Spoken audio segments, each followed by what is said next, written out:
आणि याबद्दल बोलण्यासाठी राष्ट्रवादी काँग्रेस अजित पवार गटाच्या नेत्या रुपालीताई ठोंबरे पाटील आता आपल्या सोबत आहेत। रुपालीताई, स्वागत करताय तुम्ही या निर्णयाचं? निश्चितच स्वागत आहे आणि राज्याचे उपमुख्यमंत्री माननीय अजितदादा यांनी सांगितलं होतं की हे सरकार सर्वसामान्यांचं आहे। त्याच्यामुळे जी काही पहिलीपासून सक्ती निर्णय असे शब्द वापरून जी आमच्या शिक्षण मंत्र्यांनी प्रस्तावित केला होता त्याला ऑलरेडी राज्याचे उपमुख्यमंत्री अजितदादा यांनी मंत्रिमंडळात सुद्धा बोलू आणि 5वी पासून हिंदी भाषा ही ऐच्छिक राहावी असं सांगितलेलं होतं। आणि महायुतीने या सर्वसामान्य जनतेचं ऐकून किंवा सर्वसामान्य जनतेचा जे म्हणणं होतं ते ऐकून जो जी काढला होता तो रद्द केलेला आहे। ठीक आहे रुपालीताई, आणखी एक प्रश्न आहे। या संदर्भात भूमिका अजित पवारांनी घेतलेली होती, पण भाजप नेत्यांचं अजूनही असं म्हणणं आहे की या निर्णयामध्ये काही चुकीचं काही नव्हतं आणि त्याचबरोबर नरेंद्र जाधव यांच्या अध्यक्षतेखाली समिती नेमून एक पण सुद्धा कायम ठेवलेला आहे। यात मुळामध्ये ना भाजपचे जे मुख्य आहेत म्हणजे माननीय मुख्यमंत्री देवेंद्र फडणवीस साहेब त्यांनीही वेळोवेळी सांगितलं होतं, परंतु राष्ट्रीय धोरणाच्या अंतर्गत जेव्हा हा प्रस्ताव राज्य सरकारने स्वीकारला होता त्याची इम्प्लिमेंट राज्य सरकारने करायची की नाही हे तिथल्या सरकारवर डिपेंड होतं। आणि आमच्या शिक्षण मंत्र्यांनी जेव्हा हा प्रस्ताव ठेवला त्या प्रस्तावाला तसं बघायला गेलं तर जे शिक्षण तज्ञ आहेत, जे बाल तज्ञ आहेत, या सगळ्यांचाच आणि मराठी लोकांचा सगळ्यांचा याला विरोध होता आणि ही जनभावना लक्षात घेऊन महायुतीने हा रद्द केलेला आहे। त्यामुळे भाजपची दुसरी फळी किंवा नेते काय सांगतात याच्याकडे बघण्यापेक्षा मुख्यमंत्री आणि जे मेन नेते आहेत माननीय देवेंद्र फडणवीस हे काय सांगतात याच्याकडे पाहणं गरजेचं आहे। ठीक आहे रुपालीताई, धन्यवाद आपल्या या प्रतिक्रियेबद्दल। तर रुपालीताई ठोंबरे पाटील होत्या ज्यांनी या निर्णयाचं स्वागत केलेलं आहे। अजित पवार यांनी याबाबत भूमिका घेतलेली होती कायम आणि ही भूमिका संवादाची होती आणि त्यानंतर आता मुख्यमंत्री देवेंद्र फडणवीस यांनी मोठी घोषणा करत हे दोन्ही अध्यादेश रद्द करत असल्याचा निर्णय घेतलाय।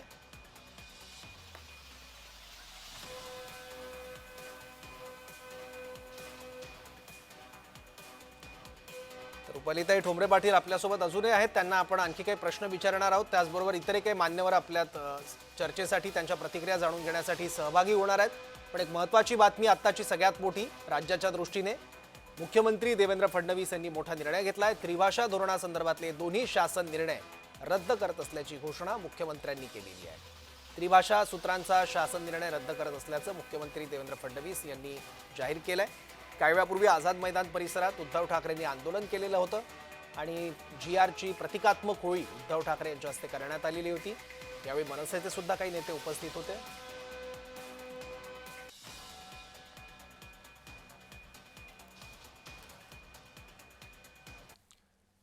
याबद्दल बोलण्यासाठी मनसेचे प्रवक्ते सतीश वळंजू देखील आता आपल्यासोबत आहेत। सतीशजी, स्वागत करताय तुम्ही सरकारच्या निर्णयाचं? चांगली गोष्ट आहे ना, सुबुद्धी झाली असंच म्हणायला पाहिजे। पण ही सुबुद्धी नाहीये। हे एक काय म्हणतात ते, त्यांना कुठच्याही परिस्थितीमध्ये हे दोघं जण एक व्यासपीठावरती नको होते दिसायला, कारण त्याच्याचा जो इम्पॅक्ट होणार होता तो त्यांना त्रासाचा होता आणि हा एक्सपेक्टेड निर्णय होता। म्हणजे कालही मी माध्यमांशी बोलताना मी हाच विचार म्हणजे ऑफ द रेकॉर्ड बोलताना त्यांच्याशी हा विषय निघाला होता की हे बहुतेक 5 तारखेच्या अगोदरच हे निर्णय घेतील आणि मोर्चा कसा रद्द होईल त्याची तजवीज करतील आणि ती तजवीज झालेली आहे आणि छान आहे। पण एकंदरीत हा काय म्हणतात ते, या दोघांच्या तथाकथित युतीचा पहिला विजय आहे। पाऊल चांगलं पडलेलं आहे आणि बघूया आता। तथाकथित युती तुम्ही म्हणताय सतीशजी, याचा अर्थ ही युती होणार असं दिसतंय तुमच्या बोलण्यातून? नक्की होणार, नक्की होणार। कारण यापूर्वी जेव्हा आम्ही प्रश्न विचारले तेव्हा म्हणत होतात की मराठी माणसाच्या व्यापक हितासाठी फक्त आम्ही एकत्रित येतोय, यामागे कुठलं राजकारण नाहीये। हो, बरोबर आहे, बरोबर आहे। पण शेवटी काय म्हणतात ते, उद्या जर समाजकारणात जायचं असेल तर राजकारणाशिवाय आज जाता येत नाही ना। सत्ता ही लागतेच ना, साधन आहे ना ते, आणि ते साधन जर हवं असेल तर ही युती करायला लागणार आहे, करतील। या संभाव्य युतीची घोषणा किंवा पाळमुळं जिथं आपल्याला बघायला मिळाली असती तो ठरला असता तो म्हणजे 5 तारखेचा मोर्चा, जो आता निघणार आहे की नाही माहित नाही, पण त्याचबरोबर या मोर्चाची हवा काढण्याचा प्रयत्न सरकारने केलाय का हा निर्णय घेऊन? प्रश्नच नाही, त्याला दुसरं काही कारणच नाहीये। प्रश्नच म्हणजे त्यांना कुठच्याही परिस्थितीमध्ये हे दोघं भाऊ एका व्यासपीठावर नको आहेत दिसायला, कारण ते एका व्यासपीठावरती दिसल्यानंतर महाराष्ट्रामध्ये एक प्रचंड ऊर्जा मराठी माणसामध्ये निर्माण होणार आहे आणि त्याचं खच्चीकरण करण्याचा हा प्रयत्न आहे. रुपालीताई, तुम्हाला हा मुद्दा पटतोय का? सरकार घाबरलं खरंच राज ठाकरे आणि उद्धव ठाकरेंच्या एकत्र येण्याला? एक लक्षात घ्या, ठाकरे बंधूंनी एकत्र यायचं नाही यायचं हा सर्वस्वी त्यांचा निर्णय. हिंदू हृदय बाळासाहेब ठाकरे यांच्यानंतर शिवसेनेतनं महाराष्ट्र नवनिर्माण सेना माननीय राजसाहेबांनी स्थापन केली. दोन पक्षाचे दोन अध्यक्ष आहेत. त्यांनी जरी एकत्रित मध्ये आता आंदोलन मराठी भाषेसाठी किंवा हिंदीची सक्ती नको म्हणून याच्यासाठी एकत्र येत होते, परंतु पुढेही त्यांना कोणी अडवलेलं नाहीये. त्यांना जर दोन पक्षांना एकत्र येऊन राजकारणामध्ये काही कृती करायच्या असतील तर निश्चितच आम्ही स्वागत करतो. परंतु त्यांनी जो काही मोर्चा 5 तारखेला घेतला होता, जो महाराष्ट्राच्या मराठी जपण्यासाठी किंवा हिंदीची सक्ती नको यासाठी, सरकार म्हणून आम्ही सुद्धा त्याच्यामध्ये त्यांचं जे काही म्हणणं आहे ते ऐकून, सर्वसामान्य लोकांचं म्हणणं ऐकून तो निर्णय दिलेला आहे. त्यामुळे राजकारणात कोण कुणाला घाबरत नाही. परंतु असं जर काही चुकीचं किंवा न पटलेलं किंवा जो लोकांच्या फायद्याचा प्रस्ताव नसेल आणि जर विरोधकांनी त्याच्यामध्ये हरकत घेतली तर सरकार म्हणून आमची ऐकण्याची भूमिका आहे आणि ती दुरुस्त करण्याची सुद्धा आमची ती भूमिका आहे. असं सक्षम सरकार म्हणून आम्ही काम करतो. ठीक आहे. तर पुन्हा एकदा आपण बघूया. तसं मुख्यमंत्र्यांनी महत्वाची घोषणा केली आहे. 5 जुलैचा हिंदी विषयीच्या मोर्चाबाबत सुद्धा एक महत्वाची माहिती आहे. हिंदी सक्तीचा शासन निर्णय रद्द झाल्यानंतर मोर्चा सुद्धा रद्द करण्यात आलेला आहे. सगळ्यात मोठी बातमी आहे, 5 जुलैचा हिंदी विषयीचा मोर्चा निघणार नाही असं संजय राऊत यांनी म्हटलेलं आहे. ठाकरे एकत्र येणार याचा धसका सरकारने घेतला होता असा दावाही संजय राऊत यांनी केलाय. आणि 5 तारखेला उद्धव ठाकरे आणि राज ठाकरे यांचा निघणारा मोर्चा हा अखेर रद्द करण्यात आलेला आहे सरकारच्या निर्णयानंतर. 5 जुलैचा हिंदी विषयीचा मोर्चा आता निघणार नाही असं संजय राऊत यांनी म्हटलंय. नाहीतर यापूर्वी ठाकरे गट आणि मनसे नेत्यांमध्ये सातत्यानं बैठका होत होत्या, काही नेत्यांमध्ये चर्चा होत होती. त्याचबरोबर नियोजन आणि जबाबदाऱ्यांचं वाटप सुद्धा केलं जात होतं. त्यामुळे सगळ्या महाराष्ट्राचं लक्ष 5 जुलैच्या मोर्चाकडे होतं. पण सरकारने आज मोठा निर्णय घेतला आणि अखेर आता हा मोर्चा सुद्धा रद्द करत असल्याची घोषणा संजय राऊत यांनी केलेली आहे. सतीश वळंजू आपल्यासोबत आहेत मनसेचे. आपण त्यांच्याकडून याबद्दल पहिली प्रतिक्रिया जाणून घेऊया. सतीश, जी औपचारिक घोषणा केलेली आहे संजय राऊतांनी, मनसेची भूमिका याबद्दल? मी मनसेचा नाही, एक मुळामध्ये तुमच्याकडे चुकीची माहिती आहे. मी शिवसैनिक आहे पहिल्यापासून आणि आजही शिवसैनिकच आहे. मी कधीच मनसेमध्ये नव्हतो. फक्त मी या दोघांना एकत्र करण्याचा माझा प्रयत्न होता आणि तो प्रयत्न माझा आजही चालू आहे. त्याच्यामुळे मी मनसेचा नाही, मनसेची भूमिका मी मांडायची काही गरज नाही. माफ करा, मला ब्रीफिंग करण्यात काहीतरी चूक झालेली आहे, त्याच्यामुळे माझ्या तोंडून ते निघालं. पण एक प्रश्न तोच कायम राहतो सतीशजी, की आता राज ठाकरे आणि उद्धव ठाकरे यांच्या एकत्र येण्याचं नेमकं काय होणार आहे? आता कुठला प्लॅटफॉर्म त्यांना असा मिळेल का? बघूया ना. आमच्या काय प्लॅटफॉर्मची, जर दोघांना एकत्र यायचं असेल तर त्यासाठी प्लॅटफॉर्म पाहिजेच असं काही नाही ना. अनेक विषय आहेत मराठीच्या विषयावर. प्लॅटफॉर्मची गरज नाही, पण एक राजकीय सुवर्ण मध्य असावा लागतो ना. आणि मराठी अस्मितेच्या राजकारणाशिवाय दुसरा कुठला सुवर्ण मध्य त्यासाठी कुठला असणार? मग तेच आहे ना, की त्याचे अनेक प्रश्न आहेत. त्या अनेक प्रश्नांसाठी ते उद्या एकत्र येऊ शकतील ना. एक सुरुवात झालेली आहे सकारात्मक. माझं म्हणणं हेच आहे, एक सकारात्मक सुरुवात झालेली आहे आणि छान आहे ना. आता निदान त्यांच्या युतीचा म्हणा किंवा सरकारला झालेल्या काय म्हणतात ते, सरकारने विरोधकांचं ऐकलंय असं आता रुपालीताई सांगत होत्या. स्वागत आहे त्याचं ना. अशा प्रकारे जर देवाणघेवाण होणार असेल ना तर उद्या संघर्षाची वेळच येणार नाही. चांगली गोष्ट आहे. ठीक आहे. तर रुपालीताई ठोंबरे सुद्धा आपल्यासोबत आहेत. रुपालीताई, आता यापुढे सरकारने एक पण कायम ठेवलेला आहे. नरेंद्र जाधव यांच्या अध्यक्षतेखाली समिती नेमलेली आहे. त्यामुळे काही वेळापूर्वी आम्ही ठाकरे गटाच्या काही नेत्यांची प्रतिक्रिया जाणून घेतली, तेव्हा ते थोडेसे अजूनही साशंक आहे की मागच्या दारांनी परत एकदा हे धोरण लादलं जाऊ शकतं अशी भीती त्यांना आहे. नाही, एक लक्षात घ्या, राष्ट्रीय शिक्षण धोरण जेव्हा केंद्रातनं आपल्या इथे आलं त्या प्रत्येक राज्याला आपल्या मातृभूमीच्या भाषेसंदर्भात निर्णय घेण्याचा पूर्ण अधिकार आहे. आणि 1ली ते 5वीच्या मुलांना 3 भाषा कशा शक्य आहेत या आणि त्यांच्या मनावर काय परिणाम होतो, ती शिक्षण पद्धतीच्या जी चांगली शिक्षण पद्धत आहे शिक्षण तज्ञांनी आपल्याला सांगितलेलं आहे. मुलांच्या म्हणजे मानसिक जे आहेत डॉक्टर त्यांनी सांगितलेलं आहे. त्याच्यामुळे जरी ही समिती नेमली तर ज्यांच्या अध्यक्षतेखाली समिती नेमलेली आहे त्याच्या योग्य त्या सूचना घेऊन आता जो काही GR काढण्यात आला होता आणि जो रद्द करण्यात आला, पुन्हा अशी वेळ सरकार स्वतःवर काय येऊन देईल? 5वी नंतर आपल्याला हिंदी ही भाषा ऐच्छिक मध्ये म्हणजे हिंदी असेल, संस्कृत असेल, फ्रेंच, जर्मनी जी घ्यायची आहे त्यांना ते घेऊ शकतात. परंतु 1ली ते 4थीच्या मुलांसाठी कंपल्सरी 3री भाषा हिंदी नको, हे सर्वसामान्य लोकांचं, शिक्षण तज्ञांचं आणि बाल तज्ञांचं यांचं सगळ्यांचं मत होतं.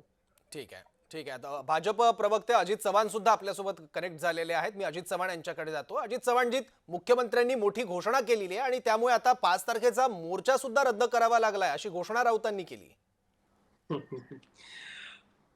मला थोडस कोरटकर साहेब आपल्याला एक विनंती अशी करायची आहे की आपण एक लक्षात घेतलं पाहिजे की माननीय देवेंद्र फडणवीस साहेब हे गेल्या अनेक दशकांपासूनची जी मागणी होती मराठीला अभिजात भाषेचा दर्जा द्या, तो अभिजात भाषेचा दर्जा देण्याकरता संघर्ष करून तो दर्जा मिळवून घेणारे आमचे नेते आहेत. भारतीय जनता पक्षाचे नेते काही अमराठी आहेत का? आणि याच्यामध्ये एक गोष्ट आपण लक्षात घेतली पाहिजे, हे जे धोरण होतं हे सन्माननीय उद्धव ठाकरे मुख्यमंत्री असताना हे स्वीकारलेलं होतं. त्यावेळेला शरद पवार साहेबांच्या नेतृत्वाखाली, काँग्रेस पक्षाच्या नेतृत्वाखाली हे सरकार होतं की नाही? मला फक्त इतकंच सांगायचंय की हे जे काय ब्रँड बिंड महाराष्ट्रामध्ये असतील किंवा ठाकरे हे काय मराठीपेक्षा मोठे आहेत का? महाराष्ट्रामध्ये मराठी माणसाचं सरकार आहे. देवेंद्रजी फडणवीस महाराष्ट्राचे मुख्यमंत्री आहेत, ते मराठी आहेत, आम्ही सगळे मराठी आहोत. आणि ज्या पद्धतीनं एक आपण ज्याला असं म्हणूया की खोटारडेपणा, आणि तो एकदा नाही अनेकदा उद्धव ठाकरे साहेबांचा त्यांच्या पक्षाचा उघडकीला आलेला आहे की तुम्ही असताना तुम्ही याला मंजुरी दिली. त्याचे टप्प्याटप्प्याने जी आर आणि बाकीचे इतर सगळ्या गोष्टी होत गेल्या. त्यातही आम्ही त्याच्यामध्ये बदल असा केला की मराठी सक्तीची केली. चुकीचं इंटरप्रिटेशन करून आपण महापालिका निवडणुकीच्या पार्श्वभूमीवरती मराठी भाषिक मतदारांना पेटवण्याचा प्रयत्न केला. याकरता मराठी माणसानं जाब विचारला पाहिजे. आणि आपण ती मागणी केल्यानंतर सरकारनं तातडीनं लगेचच नाही, पण अजित चव्हाणजी, तुम्ही म्हणत आहात की आम्ही सगळे मराठीच आहोत. दरेकरांना सुद्धा सांगावं लागले होते की आम्ही पाकिस्तानी नाही तर आम्ही सुद्धा मराठीच आहोत.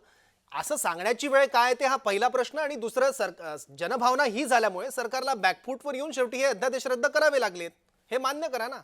नाही, मान्य करण्याचा प्रश्न नाही. आम्ही जनतेसाठी इथं आहोत. सौरभजी, आपण एक लक्षात घ्या, असं आम्हाला का सांगावं लागलं तर खोटारडेपणानं राज्य सरकारवरती हिंदी सक्तीची करतायत.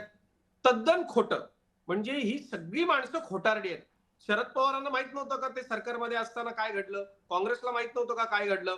उलट माझं तर म्हणणं आहे, राज ठाकरे साहेबांनी या सगळ्यांना आधी जाब विचारायला पाहिजे होता की तुम्ही नालायकांनो सत्तेमध्ये असताना हे सगळं घडलं आणि आम्हाला काय सांगत बसावं लागलं, आम्हाला का स्पष्टीकरण देत बसावं लागलं?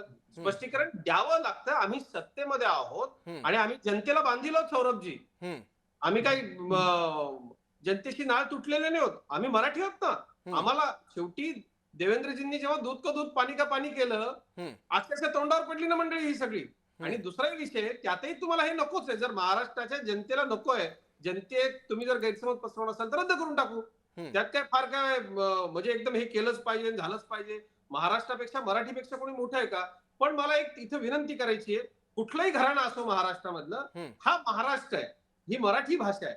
मराठी भाषा आणि महाराष्ट्र हा काही कोणाच्या राजकारणामध्ये एकत्र येण्याकरताचा एखादा पॉइंट असू शकत नाही किंवा एखादा मुद्दा असू शकत नाही. आणि ही माणसं काय मराठी भाषेपेक्षा, महाराष्ट्राच्या संस्कृतीपेक्षा, महाराष्ट्राच्या जनतेपेक्षा मोठी आहेत का? आम्ही नम्रपणे सांगतो लोकांना, यांनी केलेलं आहे, यांनी ते केलेलं आहे. फक्त ते जी आर त्याची जी, आणि हे केलं कोणी? सौरभजी, आपण लक्षात घ्या, माशेलकर सर, सुखदेव थोरात सर, ही मंडळी महाराष्ट्रातली खूप मोठी माणसं आहेत ना. या माणसांनी तो अहवाल दिला, तो यांच्या सरकारने स्वीकारला आणि तो स्वीकारल्यानंतर हे पुढे सगळं घडलेलं आहे. म्हणजे किती खोटारडेपणा करायचा. तुम्ही महत्वाचा मुद्दा म्हणताय अजित चव्हाणजी. आता मी सतीश सरांकडे जातो, त्यांच्याकडून याबद्दलचं उत्तर घेतो. सतीश सर, तुम्ही अपप्रचार केला, खोटं बोललात आणि त्यामुळे सरकारवर ही वेळ आली असा आरोप भाजपकडून केला जातोय. तुमचं उत्तर काय त्या संदर्भातलं? त्याला एक गोष्ट सांगतो, मी शिवसेनेचा प्रवक्ता नाही, मनसेचा प्रवक्ता नाही. मी एका वेगळ्या विषयासाठी मीडियामध्ये सतीशजी, येतो आणि सतीशजी, ह्या सगळ्या वादामध्ये मी कधीही पडत नाही आणि ज्या वेळेला अशा प्रकारचा वाद होतो त्यावेळेला मी चॅनलवरती येत नाही. तर कृपया मला माफ करा, ह्या विषयावरती मला बोलायचं नाही. बोलायचं गेलं तर चिकार बोलता येईल, उणी काढता येतील, कोण लायक आहे, कोण नालायक आहे, कोण खरं बोलतं, कोण खोटं बोलतं, कोण किती सत्यवचनी आहे, कोण रामाचे अवतार, ह्या सगळ्या गोष्टींवर मलाही बोलता येईल. पण मला ऍब्सोल्युटली काय बोलायचं नाहीये. मला एक गोष्ट माहिती आहे, हा विषय मागे घ्यायला लागला ही एक अतिशय चांगली गोष्ट झालेली आहे. त्याचं कारण काहीही असेल. आणि काय झालंय ना, या देशामध्ये जे काही प्रॉब्लेम्स आहेत ना, त्याला राजीव गांधी, इंदिरा गांधी आणि त्याच्या पुढचे नेहरू ही लोकच जबाबदार आहेत. तर असून दे, आता चांगलं सरकार आलंय, चांगलं काम करतंय, त्यांचं अभिनंदन करूया. आणि थँक्यू व्हेरी मच, आपण मला बोलवल्याबद्दल धन्यवाद. मी आपल्या ह्याच्यातून बाहेर पडतो. ठीक आहे. सतीशजी, आपण इतका वेळ चर्चेत सहभागी झालात त्याबद्दल आभार. अर्थात आणखी काही पाहुणे आपल्या या चर्चेमध्ये सहभागी होतील. अजित चव्हाण आहेत आणि रुपालीताई ठोंबरे पाटील सुद्धा आहेत. अजित चव्हाण यांच्याकडे मी परत एकदा जातो. अजित चव्हाण, 5 तारखेला मोर्चा निघणार होता. संपूर्ण राजकीय वर्तुळाचं लक्ष इकडे होतं की राज ठाकरे आणि उद्धव ठाकरे पहिल्यांदा एकत्र आल्यावर नेमकं काय घडतं, पण तुम्ही मात्र हवाच काढली या घोषणेनं. सौरभजी, त्यांना एकत्र येण्याकरता काही मराठी भाषेचा अपमान व्हावा, महाराष्ट्राचा अपमान व्हावा आणि मग त्यांनी त्याच्या विरुद्ध पेटून उठावं. कुठल्या एका घराण्यानं काय मराठीचं कंत्राट घेतलंय का, मला सांगा. आम्ही सगळे मराठीचे अभिमानी आहोत. आपल्याला माहितीये, मी पत्रकार आहे, मराठी अभिमानी पत्रकार आहे. जर मला असं वाटलं असतं, आपल्याला संयुक्त महाराष्ट्र चळवळीचा धगधगता इतिहास आहे. त्या चळवळीमध्ये ज्या लोकांनी आपल्या 106 हुतात्म्यांना गोळ्या घातल्या, आज उद्धव ठाकरे त्यांच्या मांडीवर जाऊन बसलेत. ज्या लोकांनी याच्यात चंद्र दिवा करून मुंबई महाराष्ट्राला मिळणार नाही असं म्हटले, आज त्यांच्या मांडीवरती उद्धव ठाकरे साहेब जाऊन बसलेले आहेत. ज्या लोकांनी असं सांगितलं त्यावेळेला की नेहरू महाराष्ट्रापेक्षा मोठे आहेत, आज त्यांच्या बरोबर हे लोक आहेत. लाजा वाटल्या पाहिजे त्यांना. माझं इतकंच सांगणं आहे की आम्ही सुद्धा मराठी आहोत आणि आम्हीच आपण जे स्वीकारलं होतं त्याच्यामध्ये बदल आम्ही असा केला की पहिली भाषा मराठी ही सक्तीची असेल. आणि सौरभजी, एक मी अत्यंत विनम्रपणे महाराष्ट्राच्या जनतेला सांगू इच्छितो की मराठीच्या मुद्द्यावरती मी मुंबईकर आहे. सौरभजी, आपण मुंबईकर आहात. काय खस्ता खात आपण मुंबईमध्ये जीवन जगतो, ही कुणाची देण आहे हे वेगळं सांगायला नको. यांचे सगळ्यांचे व्यक्तिगत पार्टनर अमराठी, यांचे व्यवसाय परदेशामध्ये, कोट्यवधी रुपयाच्या प्रॉपर्ट्या, त्याचा हिशोब नाही. मी आव्हान देतो, माझे नेते देवेंद्र फडणवीस साहेबांच्या बाबतीमध्ये एकतरी असा कुठला आरोग्य मंडळींनी करून दाखवावा. आणि काय असतं, शेवटी खोटं हे खोटं असतं आणि खरं हे खरं असतं. तुम्ही कितीही, म्हणजे शेवटी तोंडावर आपटण्याची वेळ का आली, त्याचं कारण असं आहे की ठीक आहे, मोर्चा निघालाही असता, आम्ही सुद्धा मराठी माणसाच्या सन्मानार्थ. अजित चव्हाण, मी तुम्हाला थोडंसं थांबवतो. राज ठाकरे यांची देखील प्रतिक्रिया आता आलेली आहे. आम्ही निर्णय कायमचा रद्द झाला असं समजतो, असं राज ठाकरे यांनी म्हटलंय. मराठी जनतेच्या रेट्यामुळे सरकारला निर्णय मागे घ्यावा लागला, सरकारनं एकजुटीचा धसका घेतला असं राज ठाकरे यांनी म्हटलेलं आहे.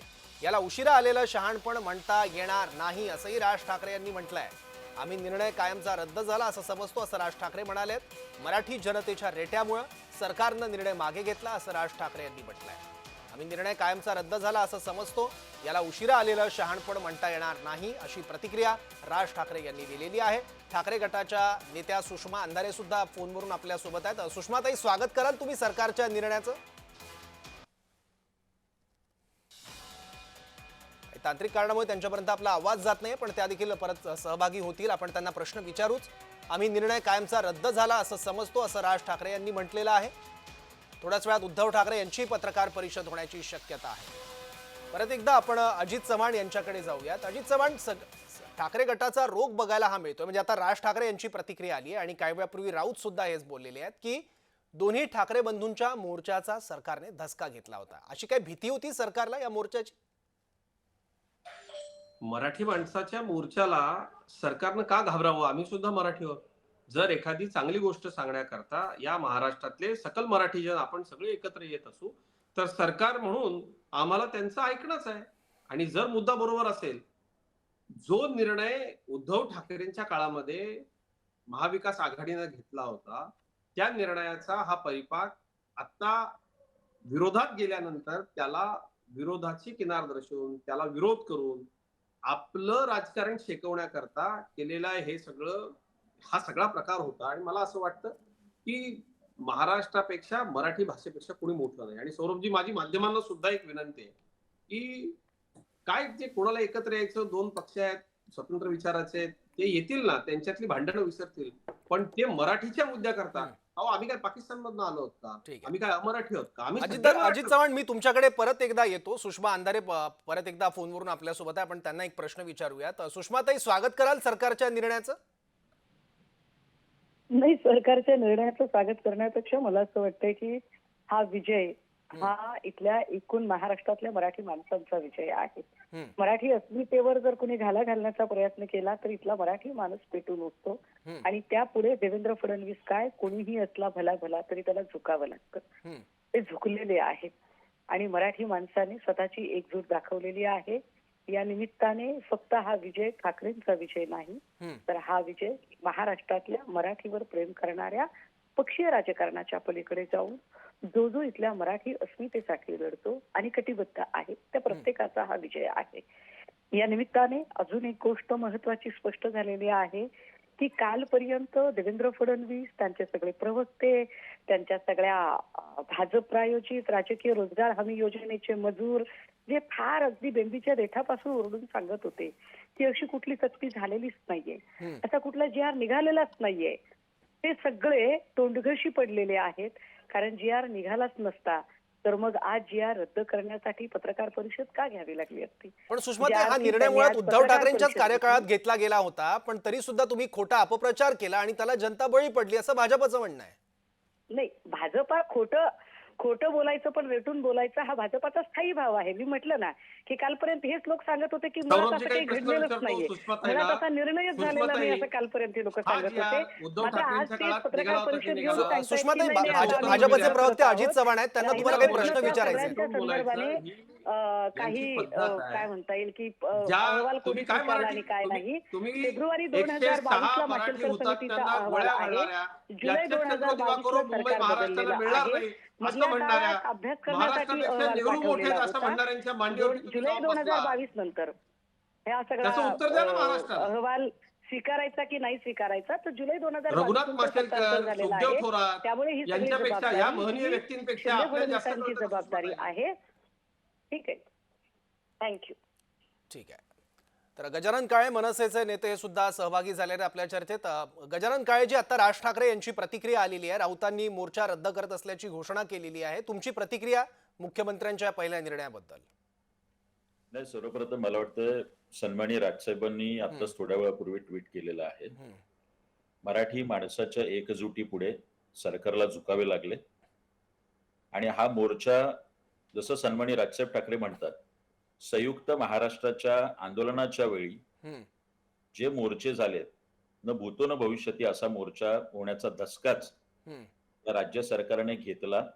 त्यामुळेच आज राज्य सरकारला, मला आठवते संयुक्त महाराष्ट्राच्या लढ्याच्या वेळी दिल्लीश्वरांना आणि तत्कालीन पंतप्रधान पंडित नेहरूंना सुद्धा या महाराष्ट्र आणि मराठी माणसाच्या एकजुटीपुढे झुकावं लागलं होतं. हे तर महाराष्ट्र सरकार आहे.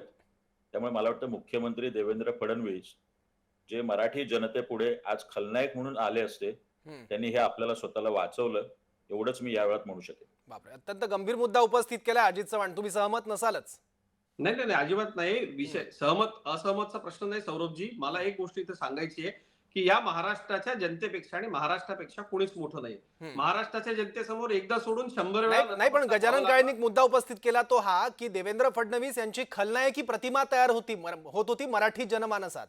उत्तर देतो ना मी याचं. मला गजाननराव, माझं मनसैनिक म्हणून, एक मराठी अभिमानी म्हणून, आणि मी सुद्धा एक मराठी अभिमानी म्हणून मला इतकंच आपल्याला फक्त सांगायचंय, उद्धव ठाकरेंना जरा आपण जाब विचारा की हा जी आर आपल्या काळामध्ये निघाला की नाही. त्याच्यात आमचं सरकार आल्यानंतर आम्ही मराठीच्या बाबतीत सक्ती केली. माशेलकर सर, सुखदेव थोरात साहेब यांनी एक अहवाल दिला, तो अहवाल या सरकारने स्वीकारला. विषय फक्त एवढाच आहे की निश्चित काय कोणाला राजकारण करायचं महाराष्ट्रामध्ये त्यांनी केलं पाहिजे, परंतु त्याकरता मराठी माणूस, महाराष्ट्र याला वेठीला धरून करू नये, इतकंच माझं म्हणणं आहे. आणि महाराष्ट्राच्या जनतेसमोर एकदा काय 1000 वेळा झुकू, कारण आम्ही मराठी आहोत. महाराष्ट्राच्या जनतेने आम्हाला भरभरून मतं देऊन निवडून दिलेले. त्यांनी घेतला होता निर्णय, आमच्या काळामध्ये तो पुढे गेला. महाराष्ट्राच्या जनतेला जर आवडला नाही, जनताच नाही. आणि मी एक सांगतो, मी कायम सौरभ जाहीरपणे सांगत असतो, माझे आणि सन्माननीय राजसाहेबांचे अत्यंत चांगले व्यक्तिगत संबंध आहेत. मी राजसाहेबांचा चाहता आहे. या विषयावरती या बाकी सगळ्या नालायकांना सोडून द्या, जाऊ देत. पण राज ठाकरेंनी जर ही अशा पद्धतीची सूचना केली, सरकार निश्चित ऐकेल. मराठी माणसानं सूचना केली, निश्चित ऐकेल. आणि आम्ही ऐकलं. महाराष्ट्राच्या जनतेसमोर, महाराष्ट्राच्या समोर एकदा सोडून हजारदा झुकण्याची तयारी आहे. कारण महाराष्ट्राची जनतेनं त्यांचा आवाज ऐकण्याकरता तर आम्हाला सत्तेत बसवलंय. पण मला इतकंच सांगणं आहे की ज्या उद्धव ठाकरेंनी या जी वरती सही केली, हे स्वीकारलं धोरण केंद्राचं, त्यावेळेला काँग्रेसही सोबत होती, त्यावेळेला राष्ट्रवादी काँग्रेस शरद पवारांच्या नेतृत्वात सहभागी होती.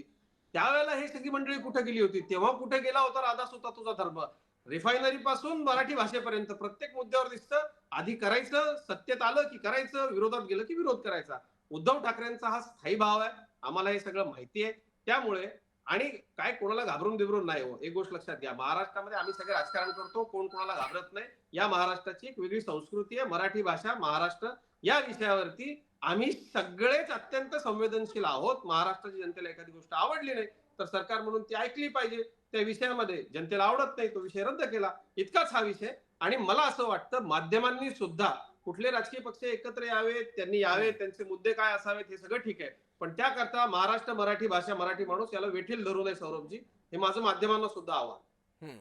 ठीक आहे. गजानन काळेजी, आता एक प्रश्न उपस्थित होतो 5 तारखेचा मोर्चा रद्द झाल्यानंतर, की आता मनसे आणि ठाकरे गटाच्या संभाव्य युतीचं नेमकं काय होणार आहे? की तुमचे नेते गेल्या काही दिवसांपासून भेटत होते, एकमेकांसोबत चर्चा करत होते, हॉटेलमध्ये भेटत होतात, त्या भेटीगाठी यापुढे कायम राहणार आहेत का?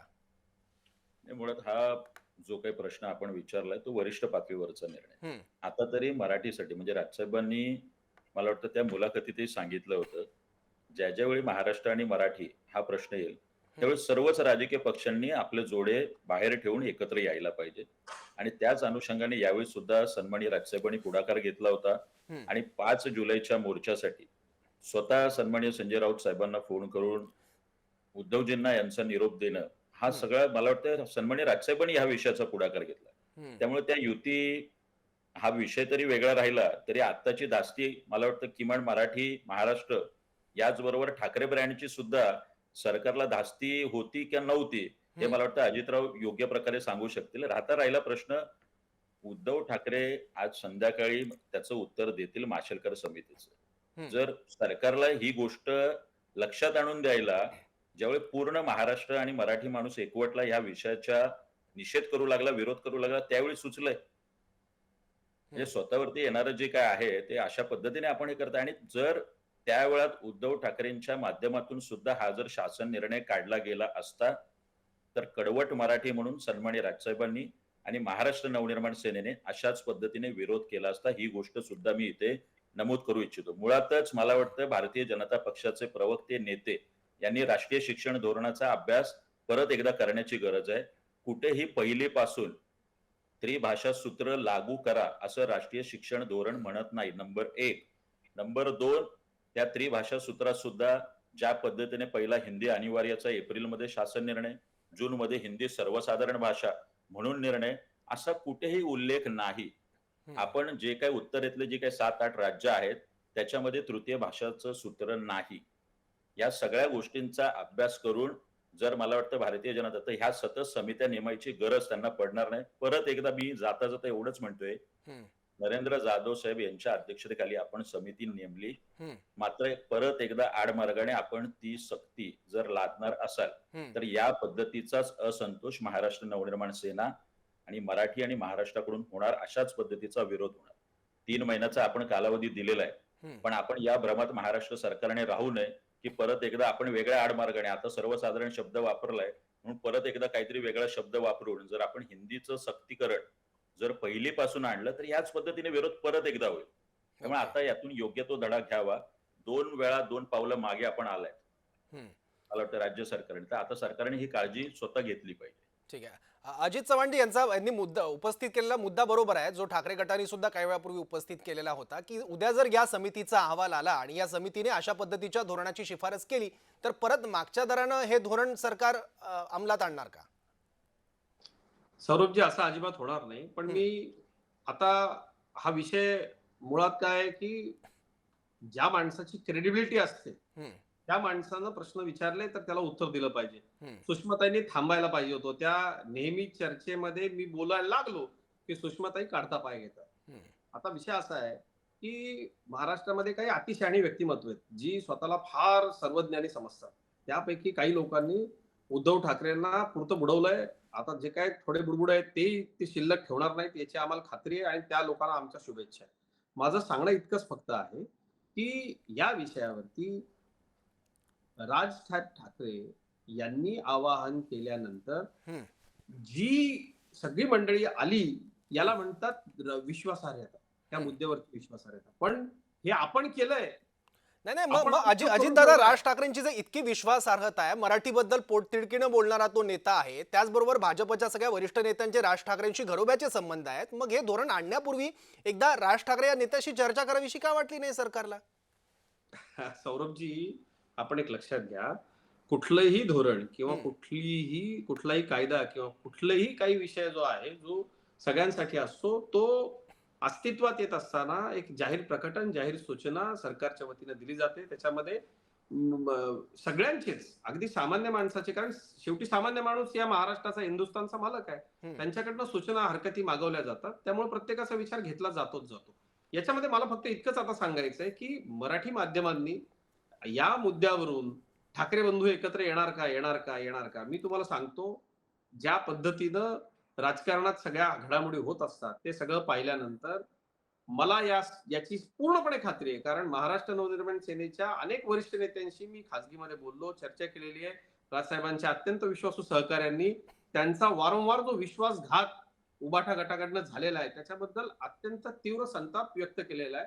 आणि दिलदार मनाचा नेता या मुद्द्याकरता या सगळ्यांना सोबत घेऊन उतरला. परंतु ही मंडळी किती निर्लज्ज आहेत की हे आपण सगळं करून ठेवलंय.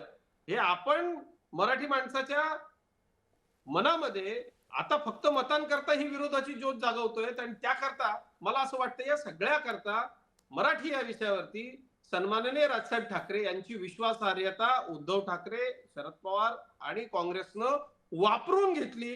अहो, ज्या लोकांनी 106 हुतात्म्यांच्या छातड्यात गोळ्या घातल्या, जे लोक महाराष्ट्रापेक्षा नेहरू मोठे आहेत असं म्हणत होते, यशचंद्र दिवाकर मुंबई महाराष्ट्राला मिळणार नाही असं म्हणत होते, ज्या लोकांनी सातत्यानं मुंबई महाराष्ट्रावरती अन्याय केला, त्या लोकांच्या सोबत उद्धव ठाकरे साहेब जाऊन बसलेत.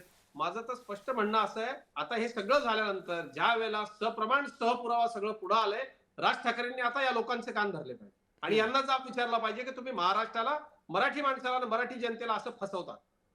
ठीक आहे गजानन, काय तुम्ही ऐकताय अजित चव्हाण काय म्हणतायत? आपण थोड्या वेळापूर्वी बघितलं, मुख्यमंत्री सुद्धा राज ठाकरेंबद्दल काही बोलले नाही, त्यांनी उद्धव ठाकरेंवर टीका केली आहे.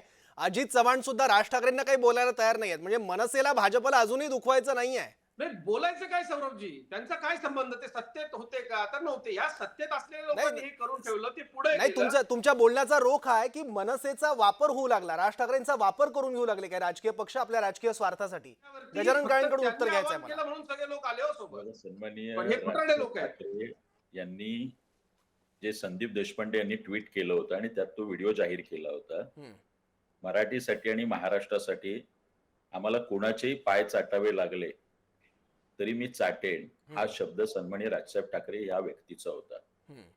आज मराठी माणसासाठी, महाराष्ट्रासाठी जर सन्माननीय राजसाहेबांना वाटलं, सर्व राजकीय पक्ष, अगदी मी 2 दिवसांपूर्वी आपल्याच चॅनलवरती हे आवाहन केलं होतं ज्यावेळी आपले प्रवक्ते होते भारतीय, की आपणही त्या आंदोलनात यावं, आपणही त्या मोर्चात यावं.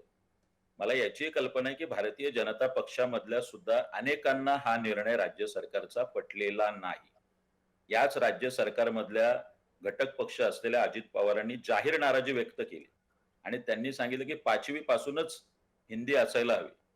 याच राज्य सरकारमधले कॅबिनेट मंत्री प्रताप सरनाईक जाहीर सांगतात की हिंदी भाषा पहिलीपासून नको. म्हणून मला वाटतंय आमच्या बरोबरचा समन्वय ही तर खूप लांब गोष्ट राहिली. भारतीय जनता पक्षाला सरकार चालवताना त्यांच्या बरोबर असलेला एकनाथ शिंदे गट आणि अजित पवार गट याच्या बरोबरच समन्वय नाही असं पहिल्यांदा चित्र आहे. तेव्हा आम्ही किंवा बाकीचे राजकीय पक्ष ही खूप गोष्ट लांब राहील. राहिला प्रश्न संयुक्त महाराष्ट्राच्या लढ्याचा. त्या संयुक्त महाराष्ट्राच्या याच्यात जे काही 106 हुतात्मे झाले त्यामुळेच आज काँग्रेस पक्ष हा बाहेर आहे ना. आपण तीच री का ओढताय परत एकदा?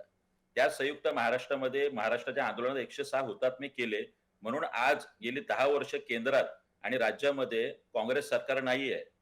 आणि त्याचाच एक आपण जे शरद पवार साहेबांचा उल्लेख करतात त्याचा अर्धा पक्ष तर आपल्याकडेच आहे. त्यामुळे मला वाटतं ह्या इतिहासात न जाता आपण ती सरी ओढू नये. संयुक्त महाराष्ट्राचा जर फटका काँग्रेसला त्यावेळेस बसलेला आहे, नेहरूंना इथे यावं लागलं, यशवंतराव चव्हाणांना एक पाऊल मागे घ्यावं लागलं. आपण काय सखा पाटील बनत आहात का? या महाराष्ट्रामध्ये भारतीय जनता पक्षाचे प्रवक्ते आणि नेते काय सखा पाटलांच्या याने चाललेत का मुंबईचे? आशिष शेलार ज्या पद्धतीने विधानं करतायत, मुंबईचे त्यावेळी काँग्रेसचे अध्यक्ष सखा पाटील होते, तर ते सखा पाटलांच्या भूमिकेत आज भारतीय जनता पक्षाचे प्रवक्ते नेते दिसतात. आज मला वाटतं सन्माननीय महाराष्ट्राचे मुख्यमंत्री देवेंद्र फडणवीस साहेब यांनी जी भूमिका मांडलेली आहे त्याचं आम्ही स्वागत करतोय, त्या निर्णयाचं स्वागत करतोय आणि कुठल्याही पद्धतीने पहिलीपासून त्रिभाषा सूत्र नसावं ही आमची मागणी कायम राहील. ठीक आहे. गजानन काळे यांनी उपस्थित केलेल्या मुद्द्याबद्दलच माझा पुढचा प्रश्न आहे अजित चव्हाण यांना. अजित दादा, गजानन काळे म्हटले त्याप्रमाणे 3 पक्षांमध्ये सुद्धा या निर्णयावरून थोडासा विसंवाद दिसत होता. अजित पवार गटामधलेच काही नेते म्हणत होते की राज ठाकरेंच्या मोर्चामध्ये आम्ही सहभागी होणार आहोत आणि या मोर्चाला आमचा पाठिंबा आहे. दुसरीकडे शिंदे गटातले नेते त्याबद्दल भूमिकाच घ्यायला तयार नव्हते. हा विसंवाद नेमका का होता मग? याला लोकशाही असं म्हणतात. हा विसंवाद नाही, ही लोकशाही आहे. आमची साथ ही अत्यंत नैसर्गिकरित्या आहे. विचारांचे पक्के आहोत, एकमेकाच्या सोबत आहोत, म्हणून ही काही हुकुमशाही नाहीये किंवा आम्हाला वाटेल तेच तुम्ही बोललं पाहिजे असं अजिबात नाही. भारतीय जनता पक्ष हा आपल्या सहकार्यांचा आवाज कधीच दाबत नाही. त्यामुळं प्रत्येक जण व्यक्तिगत पातळीवरती, मी भारतीय जनता पक्षाचा सहमुख्य प्रवक्ता असलो तरी या विषयावरती आमच्या पक्षाच्या बैठकीमध्ये आम्ही अत्यंत उघडपणे स्पष्टपणे सांगितलं की हा जो गैरसमज आहे, या गैरसमजाला उत्तर देत असताना आपण मराठी म्हणून भूमिका घेतली पाहिजे. हे आमचे नेते आदरणीय मुख्यमंत्री देवेंद्र फडणवीस साहेबांनी सुद्धा ठासून सांगितलं की मी, आशिष शेलार, आम्ही मराठी आहोत, आम्ही नेतृत्व करतो, महाराष्ट्राच्या मराठी जनतेनं आम्हाला निवडून दिलेलं आहे, त्यामुळं आम्ही मराठी हिताचीच भूमिका घेऊ. आपण एक लक्षात घेतलं पाहिजे की ही गोम नेमकी कुठे आहे, पाणी कुठं मुरतंय. उद्धव ठाकरेंनी घेतलेला हा निर्णय तो टप्प्याटप्प्यानं पुढे येत गेला. त्यामध्ये राज्य सरकारनं घेतलेल्या निर्णयांची एक प्रोसेस असते. त्या प्रोसेसच्या पुढच्या टप्प्यांमध्ये आपल्याला राजकारण करण्याची योग्य संधी आहे हे दिसल्यानंतर हा सगळा कावा आखण्यात आला. मराठीच्या मुद्द्यावरती महाराष्ट्रामध्ये कुठल्याही पक्षामध्ये काम करणारे आपण लोक असोत, आपण आधी मराठी आहोत. माननीय देवेंद्र फडणवीस साहेबांनी आम्हा सर्वांना हे सांगितलं की आपण आधी मराठी आहोत आणि म्हणून मराठी माणसाचा हा आवाज ऐकणं, मला असं वाटतं हे संवेदनशील सरकारचं, संवेदनशील नेत्याचं लक्षण आहे. गजानन रावांनी माननीय मुख्यमंत्री महोदयांचे आभार मानले, मी त्यांचे धन्यवाद व्यक्त करतो. पण मला पुन्हा पुन्हा हेच सांगायचंय, गजानन राव, आम्ही तुम्हा सगळ्यांना अत्यंत ममत्वानं का तुमच्याकडे पाहतो, आमचे सहकारी म्हणून पाहतो. त्याचं कारण हे की मराठीच्या मुद्द्यावरती राजसाहेब ठाकरेंनी मांडलेल्या भूमिका या पक्षातीत असतात. पक्षाशिवाय आम्ही सगळे त्याला पाठिंबा देतो आणि त्यांच्या क्रेडिबिलिटीचा गैरवापर या लोकांनी केला, याचं आम्हाला दुःख आहे.